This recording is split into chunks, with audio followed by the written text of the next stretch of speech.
Hey man, just want to add on to the Trevor Bauer video that I did previously. The Trevor Bauer video, it proves that big business is not on your side. Even worse, big business is your enemy. Now, one of the things that happened in the Trevor Bauer situation is that allegations are being made against him, and these allegations of sexual assault that are being made against him, they can't be proven, and that's why the district attorney is even questioning whether he should bring charges against him. And this is in Los Angeles, being done by it's either in Los Angeles or San Diego, the prosecutor. And those cities are not known to be the most conservative cities in the world. So if he can't even bring an allegation in those cities, you got to understand that the evidence must be scant. But it doesn't matter because the Dodgers have to care about what the media says. And you need to understand that your company doesn't care about you. They don't care about how long you've been there. If you are a man and you've been accused of anything, the media pain that they feel that they will get is weighs way more than your history, your good work, your productivity, or your potential. They don't care about those things. So you need to understand that big business is your enemy. Big business can also include the media, because the media will always assume that any man accused of anything will always be guilty. If you look at the Trevor Bauer situation, lots of articles are also referencing his troubling social media history. And I say that, and it should be, if you could read the text of what I said, put it in quotes what I said with troubling. Because one of the troubling encounters he had, with two of them with women, one of them, they started insulting him and he insulted them back. But because his Twitter followers harassed her, they claim, and she was crying every day, he's the bad guy.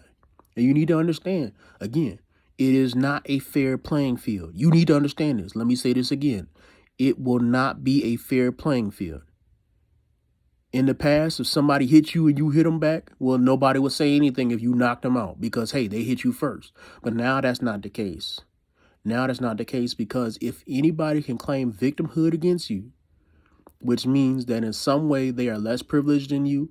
In other words, what that means, if anybody has any sexual minority status, or if they are a woman, even if they just identify as a woman, that could be used against you and you'll lose. If it is your word against their word, you'll lose. So, man, you really need to be documenting every little encounter that you have with anybody that went in any way negative. You need to be keeping documents. You need to keep keeping the history. You need to watch who you associate with because big business does not like you. Men need to start starting their own businesses even more than they already do. And I know a lot of men own businesses, but the thing you need to understand is that you need to go into your own business. Because if you don't own your own productivity, if you don't own your own employment, somebody can get rid of you in a second. And what's going to happen is that you can be accused of something that's absurd, and it doesn't matter. You can't work now. And I really don't know what men are supposed to do. In the past, men would get accused of abuse or men get accused of something, and people would at least take time to look into it. Honestly, I would go even further than that because I don't understand why somebody who's an abuser can't still work, right? That's wrong. I get it. That's wrong. But I don't see what that has to do with their job. Imagine that you're a welder and then you go home and you and your wife get into it and you push her and she hit her head against the wall. That's wrong. I will insult you and I will criticize you for your behavior. But I don't get why the company should be out of welder because of that.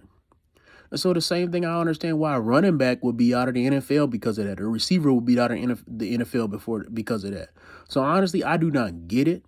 To me, it doesn't make any sense unless you look at it into the lens that men are under attack. So please, men, understand that you are under attack. You are guilty. Big business is not your friend. The media does not like you. People are considering you enemies. And men need to defend each other.